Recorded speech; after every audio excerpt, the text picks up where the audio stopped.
नमस्कार दोस्तों, स्वागत है आपका हमारे चैनल पर एक बार फिर से। आज हम बात करने वाले हैं HCS 2024 के लिए मोस्ट एक्सपेक्टेड क्वेश्चंस के बारे में। जो सवाल है आपके ज्योग्राफी से रहने वाले हैं। चलिए शुरुआत करते हैं पहले सवाल से। Consider the following statement related to the human resource. Human resource geography के अंदर काफी इंपॉर्टेंट टॉपिक है। वहां से सवाल पूछा गया है कि मानव संसाधन से संबंधित निम्नलिखित कथनों पर विचार कीजिए। सबसे पहली स्टेटमेंट है the environment factor such as the high altitude, extreme cold, aridity, relief, climate, soil vegetation type, minerals and energy resources influence the population distribution. कहने का मतलब ये है कि जनसंख्या वितरण को प्रभावित करने वाले जो कारक है वो आपके क्या है, ज्यादा ऊंचाई वाले क्षेत्र, हाई एल्टीट्यूड, ऐसे क्षेत्र जहां पे बहुत ज्यादा ठंड होती है, बहुत ज्यादा सूखा होता है, क्लाइमेट कैसा है, सॉइल कैसी है, वेजिटेशन कैसी है, ये सब फैक्टर्स जनसंख्या वितरण को प्रभावित करते हैं। पहली स्टेटमेंट तो आपकी ये रही। दूसरी स्टेटमेंट है आपकी technological and economic advancement influences the population distribution, की तकनीकी और आर्थिक प्रगति भी जनसंख्या के वितरण को प्रभावित करती हैं। अब आपको बताना है कि जो स्टेटमेंट्स हैं इनमें से कौन सी सही है, पहली सही है या फिर सिर्फ दूसरी सही है, पहली या दूसरी दोनों सही है, या फिर पहली और दूसरी कोई भी सही नहीं है। इस तरह के सवाल आपके स्टेट पीसीएस में पूछे जाते हैं। तो देखिए मैप के थ्रू समझने की कोशिश करेंगे। ये इंडिया की पॉपुलेशन डिस्ट्रीब्यूशन का मैप है, ठीक है, और ये बनाया गया है मैप आपका डॉट मेथड के थ्रू, ठीक है। ये ज्योग्राफी के प्रैक्टिकल के अंदर डॉट मेथड मैप की टेक्निक आती है। खैर फिलहाल आप इतना समझिए कि ये इंडिया का मैप है। तो जहां पर जितने ज्यादा डॉट्स हैं, ठीक है, वो रिप्रेजेंट कर रहे हैं कि वहां पर पॉपुलेशन डेंसिटी उतनी ज्यादा है, उतनी घनी है। जहां पर डॉट्स दूर दूर हैं वहां पर पॉपुलेशन डेंसिटी कम है। और साथ के साथ कलर पे भी डिपेंड करता है। जहां पे बिल्कुल रेड कलर है वहां पे पॉपुलेशन ज्यादा है, जहां पे लाइट है वहां पे कम है। तो अगर आप देख पा रहे होंगे तो ये वाला क्षेत्र, यहाँ, ये सारे एरियाज में काफी बड़े बड़े डॉट्स हैं, डार्क कलर के डॉट्स हैं। तो अगर आप इन स्टेट्स की बाउंड्रीज को देखें तो यहाँ पे हमें क्या नजर आ रहा है, ये तो रहा आपका दिल्ली, कोलकाता, इधर गुजरात का हिस्सा आ गया, मुंबई आ गया, कर्नाटका, तमिलनाडु, आंध्र प्रदेश, ये सारे हिस्से जो आ गए। अब यहाँ पर क्या है, अगर साउथ की मैं बात करूं तो वहां पे आईटी सेक्टर बहुत डेवलप कर रहा है। इकोनॉमिक अगर टाइप से देखा जाए तो आर्थिक व्यवस्था भी वहाँ की काफी अच्छी सुधर रही है, क्योंकि आईटी सेक्टर की वजह से बहुत सारी कंपनीज वहां पर हैं, ठीक है। तो यहाँ पर पॉपुलेशन डेंसिटी हमें ज्यादा दिखाई दे रही है, ओके। उसके अलावा अगर बात करें मुंबई का, आपको पता है, गुजरात का पता है, वहां पर गुजरात में अच्छा खासा इंडस्ट्रीज है, उस वजह से। कोलकाता की बात करें तो कोलकाता में भी सेम वही चीज है। दिल्ली की बात करें, दिल्ली में अंदर तो नहीं है, आसपास इंडस्ट्री बहुत ज्यादा है और सर्विस सेक्टर के लोग बहुत ज्यादा है, देश की कैपिटल है आपकी दिल्ली। उसके अलावा एक चीज तो यहाँ पे क्लियर होगी कि इकोनॉमिक्स की वजह से जो है किसी जगह जो है वहां पे पॉपुलेशन डिस्ट्रीब्यूशन में फर्क आता है। साथ में अगर आप यहाँ देखेंगे तो ये जितने हिमालयन स्टेट है, ये वाले, यहाँ पर पॉपुलेशन डेंसिटी आपको कम नजर आएगी, क्योंकि यहाँ पर डॉट मेथड से रिप्रेजेंट नहीं किया गया, तो मतलब यहाँ पॉपुलेशन डेंसिटी कम है, जनसंख्या कम है। साथ में अगर आप यहाँ देखेंगे तो राजस्थान का ये वाला हिस्सा, यहाँ पर भी कम डॉट्स नजर आ रहे हैं। तो हिमालयस में और राजस्थान वाले हिस्से में क्यों है, क्योंकि वहां पर एक्सट्रीम वेदर कंडीशन है, बहुत ज्यादा ठंड है, यहाँ पे बहुत ज्यादा सूखा है, गर्मी है। तो हमारी दोनों स्टेटमेंट यहाँ पे सही होती हुई नजर आ रही है कि बोथ 1 और 2 स्टेटमेंट सही है। इन्वायरमेंटल फैक्टर प्लस आपके टेक्नोलॉजिकल और इकोनॉमिक एडवांसमेंट दोनों की वजह से जनसंख्या वितरण में कुछ ना कुछ चेंजेस देखने को मिलते हैं। आगे बात करें, नेक्स्ट क्वेश्चन है आपका, consider the following statement is are related to the drainage pattern. Drainage pattern क्या होता है, जल निकासी का पैटर्न। मतलब कि जब कोई नदी बहती है एक पॉइंट से लेकर दूसरे पॉइंट तक, तो उसमें किस किस तरह के वो जो पैटर्न है नदी फॉलो कर रही है, कैसे उसमें सहायक नदियां आके मिल रही है, वो एक्चुअली में पैटर्न कैसा बना रही है, वो आपके ड्रेनेज पैटर्न कहलाते हैं। तो देखिए, radial drainage pattern form when the reverse originate from a hill and flow in all direction. मान लीजिए ये आपका हिल है, यहाँ से नदी फ्लो कर रही है इस डायरेक्शन में, इस डायरेक्शन में, यहाँ वाले में और पीछे की तरफ को भी वहां को जा रही है। तो ये आपका रेडियल पैटर्न कह रहा है स्टेटमेंट के अंदर कि कोई भी एक पॉइंट है, हिल है, वहां से चारों दिशाओं में जो नदियां हैं उतर रही है, चारों डायरेक्शन में। That is your radial drainage pattern. और एग्जाम्पल के तौर पे इन्होंने बताया है अमरकंटक प्लेट्यू, मध्य प्रदेश वाला। नेक्स्ट उन्होंने कहा है सेंट्रीपिटल ड्रेनेज पैटर्न। ये कौन सा है? When rivers discharge their water from all direction into a lake or the depression. मतलब कि चारों तरफ से पानी आ रहा है और एक जगह पे जा रहा है। That is your centripetal drainage pattern इस स्टेटमेंट के अकॉर्डिंगली। और थर्ड इन्होंने क्या कहा है?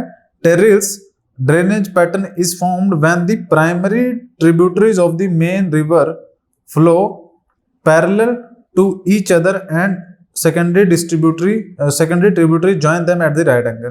कि इस तरह से प्राइमरी जो आपकी रिवर है यूं फ्लो कर रही है और जो सेकेंडरी रिवर है वो साथ साथ चलते हुए इसको 90 डिग्री यूं परपेंडिकुलर यहाँ पर आकर इसको इस तरह से अटैच हो रही है। तो यहाँ पे एंगल कौन सा बन रहा है? 90 डिग्री एंगल बन रहा है eight the right angle. Right angle हम उसी कहते हैं। तो यहाँ पे ये बन रहा है। क्या टेरिल्स पैटर्न कह रहे हैं कि इस तरह का पैटर्न होता है। तो 3 स्टेटमेंट है, आपको ये बताना है इनमें से राइट कौन सी है। तो देखिए ऑप्शंस की अगर बात करूं तो यहाँ पर है ओनली 1, ओनली 2, बोथ 1 and 2 या फिर 1, 2 and 3 डी ऑप्शन। तो हम पिक्चर के थ्रू समझने की कोशिश करेंगे। देखिए यहां पर सबसे पहले ये जो दिखाया गया है ये आपका रेडियल पैटर्न, जैसे कि मैंने उसमें भी बताया स्टेटमेंट में आपको। चारों तरफ को नदियां जो है निकलेंगी अलग अलग डायरेक्शन में, क्योंकि पहाड़ की चोटी से निकल रही है अलग अलग डायरेक्शन में। उसके बाद अगर बात करें तो ये आपका टेरिल पैटर्न है। टेरिल कैसा है? एक मेन रिवर जा रही है, आप मान के चलिए ये आपकी मेन रिवर है, ठीक है। इस तरह से मेन रिवर जा रही है और इसमें जो दूसरी नदियां हैं वो राइट एंगल पे आकर यहां पर मिल रही हैं। इसको टेरिल पैटर्न बोलते हैं। सेंट्रीपिटल आपका सेम जो स्टेटमेंट में दे रखा था कि चारों तरफ से नदियां आएंगी और किसी एक जगह पर आकर मिलेगी, तो वो आपका सेंट्रीपिटल पैटर्न है। तो ये 3 स्टेटमेंट है, तीनों स्टेटमेंट सही नजर आ रही हैं। तो हमारा राइट आंसर क्या होगा? Option D. कौन कौन सी स्टेटमेंट सही है? यहाँ पे देखिए ये लिख रखा है आर करेक्ट। ये भी ध्यान रखिएगा, आर करेक्ट है या आर नॉट करेक्ट, इस तरह से सवाल पूछे जाते हैं। तो यहाँ पे तीनों स्टेटमेंट सही है, तो 1, 2 and 3 राइट आंसर होगा। अगले सवाल की बात करें, the consider the following statement, या फिर निम्नलिखित कथनों पर विचार करें जो उष्णकटिबंधीय कांटेदार वनों के बारे में है। ट्रॉपिकल थॉर्न फॉरेस्ट, ठीक है। They occur in the areas which receive rainfall more than 16 centimetre, कि ये उन क्षेत्रों में होते हैं जहां पर वर्षा 60 सेंटीमीटर से अधिक होती है। This consist of the variety of herbs, thorny grasses and shrubs, कि इनमें विभिन्न प्रकार की जड़ी बूटियां, कंटीले घास और झाड़ियां शामिल हैं। देखिए यहां पर पहली चीज आपको क्या समझनी पड़ेगी कि जो आपका ट्रॉपिकल थॉर्न फॉरेस्ट है, ट्रॉपिकल मतलब ट्रॉपिकल एरिया में लगता है, उष्णकटिबंधीय क्षेत्र में लगता है, और थॉर्न है मतलब कि कांटेदार होगा, ठीक है, कांटे लगे हुए होंगे। तो अगर आप एग्जाम्पल के तौर पे आप राजस्थान की तरफ जाइए तो राजस्थान में आपको क्या देखने को मिलता है? वहां पर कैक्टस देखने को मिलते हैं, और जो दूसरे भी पेड़ हैं उनमें कांटे होंगे, ठीक है, कंटीली झाड़ियां होंगी या कांटेदार आपके जो पेड़ होंगे। तो सिंपल सा मतलब क्या है कि अगर आप इस मैप पे देखें तो ये वाला राजस्थान का एरिया है, ये वाला, और साथ में इंडिया का ये वाला हिस्सा। यहाँ पर आपको ट्रॉपिकल थॉर्न फॉरेस्ट जो है वो नजर आ जाएंगे। अब यहाँ पर क्यों नजर आ रहे हैं? क्योंकि यहाँ पे बारिश जो है 16 सेंटीमीटर से कम होती है, 60 सेंटीमीटर से कम वर्षा देखने को मिलती है बोथ एरियाज में, यहाँ पर भी और यहाँ पर भी, और इस वजह से यहाँ पर ट्रॉपिकल थॉर्न फॉरेस्ट है। तो पहली जो स्टेटमेंट है क्या कह रहे हैं? They occur in the area which receive rainfall more than 60 centimetre. तो नहीं, 60 सेंटीमीटर नहीं, 60 सेंटीमीटर से कम जहां पर रेनफॉल होती है, लेस देन 60 सेंटीमीटर। तो पहली स्टेटमेंट आपकी गलत हो जाती है। सेकंड है this consist of variety of herbs, thorny grasses and shrubs. तो मैंने आपको बताया जो रेगिस्तान में जो पेड़ पौधे होते हैं उनमें कांटे होते हैं। वो कांटे एक्चुअली में क्यों हैं? देखिए नेचर अपने आप, नेचर के अकॉर्डिंगली ही प्लांट्स, एनिमल सब अपने आप को मॉडिफाई कर लेते हैं। तो रेगिस्तान में अगर देखें तो अगर वहां पे पानी कम होता है तो पेड़ बहुत ऊपर हाइट नहीं गेन कर पाते हैं, हाइट उनकी कम रहेगी, और अगर हाइट कम रहेगी तो जानवर जो है इजीली पौधों को खा लेंगे। अब होता क्या है कि ये जो पेड़ है अपने कांटे जो है उनको डेवलप कर लेते हैं, थॉर्न्स को डेवलप कर लेते हैं, ताकि कोई भी जानवर इजीली पौधों को खा ना पाए। तो इसलिए कांटे वाली थॉर्नी जो है श्रब्स वहां पे देखने को मिलती हैं। तो ये वाली स्टेटमेंट सही है। तो हमारा जो यहाँ पर आंसर होगा वो ओनली 2 होगा कि ट्रॉपिकल थॉर्न फॉरेस्ट के बारे में ओनली जो सेकंड स्टेटमेंट है वो सही है, बाकी ऊपर वाली गलत है। नेक्स्ट बात करते हैं, which tributary of the Ganga river popularly known as the sorrow of the Bihar. Ganga नदी है आपकी, गंगोत्री ग्लेशियर उत्तराखंड से निकल रही है, उसके बाद वेस्ट बंगाल के बाद ये बांग्लादेश में चली जाती है और बे ऑफ बंगाल में चली जाती हैं। तो इसी की ये ट्रिब्यूटरीज है गंडक, घाघरा, कोसी और काली। आपको बताना है कि इनमें से कौन सी नदी है जो बिहार के शोक के नाम से भी प्रसिद्ध है। तो देखिए इसका जो राइट आंसर होगा वो ऑप्शन सी है, कोसी रिवर। अगर आप देखें तो ये कोसी रिवर आपकी हिमालय से ओरिजिनेट हो रही है, ठीक है। और ये जो कोसी रिवर है ये 7 नदियों से मिलकर बनती है, जिसमें आपकी इसको सप्तकोशी भी कहा जाता है, ठीक है।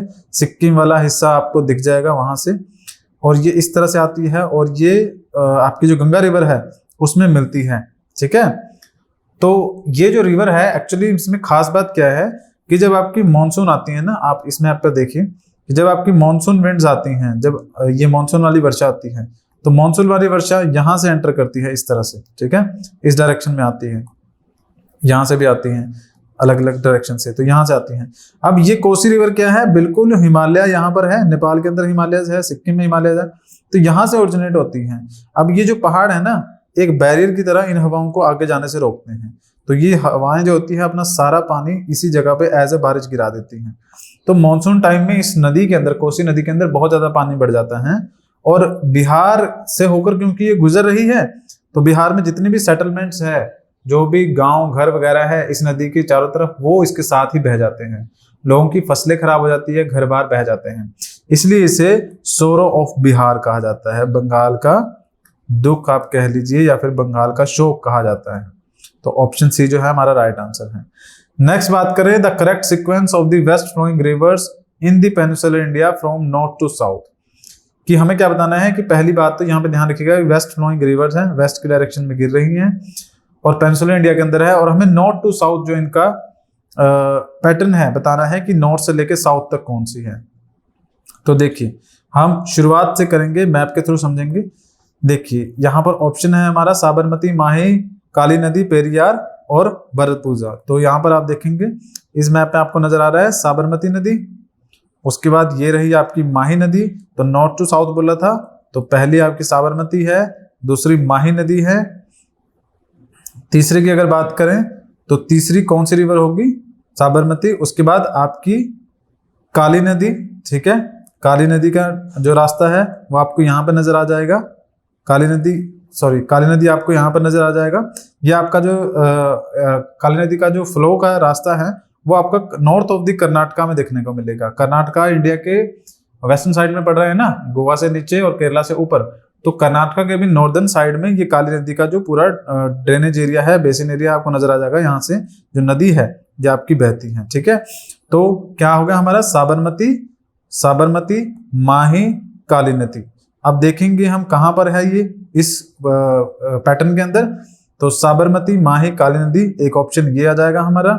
उसके बाद साबरमती, माही, काली नदी, ऑप्शन 3 ये आ गया। ये दो तो गलत हो जाएंगे क्योंकि इनमें स्टार्टिंग से ही ऑप्शन जो उल्टे चल रहे हैं, तो इन दो में से हमें सही जो रास्ता है वो निकालना है, सही ऑप्शन देखना है। तो साबरमती, माही, काली नदी हो गया। उसके बाद हमारी जो रिवर आती है वो आती है आपकी ये जो आपकी भरतपुजा है, ठीक है। ये आपकी कहाँ नजर आएगी, ये आपकी केरला के ही नॉर्दर्न केरला में यहाँ पर नजर आएगी। अगर आप मैप पे देख पा रहे होंगे तो नॉर्दर्न केरला में आपको ये नदी नजर आएगी, ठीक है।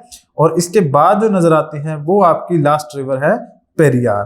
पेरियार कहाँ है, पेरियार आपकी केरला में ही है लेकिन सदर्न केरला में है। तो उसके बाद आपकी पेरियार जो रिवर है यहाँ पर आपको नजर आ रही है, ये पेरियार है। पेरियार से ऊपर ही, पेरियार से लगभग ना आप न्यू कह लीजिए कि नदन केरला के अंदर जो नदन बाउंड्री है केरला की, वहां पर आपकी भरतपुजा जो रिवर है वो फ्लो करती है, तो पेरियार उसके नीचे है। तो जो ऑर्डर बनेगा वो हमारा क्या बनेगा, साबरमती, माही, उसके बाद काली नदी, भरतपुजा और फिर पेरियार। तो ऑप्शन सी जो होगा आपका राइट आंसर होगा। तो ये सब कुछ इंपॉर्टेंट क्वेश्चन थे जो पूछे जा सकते हैं एग्जाम्स के अंदर। आगे अगर बात करें, गोयला क्लासेस की तरफ से कोर्सेज लॉन्च किए गए हैं HCS 2024 के लिए, और ये जो 2024 का आपका पेपर होगा उसके लिए हम सभी तरह का जो सिलेबस आपका कंप्लीट करवाएंगे, इवन आपका ऑप्शनल सब्जेक्ट भी कवर करवाया जाएगा, जिसमें पॉलिटी, हिस्ट्री, ज्योग्राफी और इकोनॉमिक्स आपको एज अ ऑप्शनल मिल जाएगा।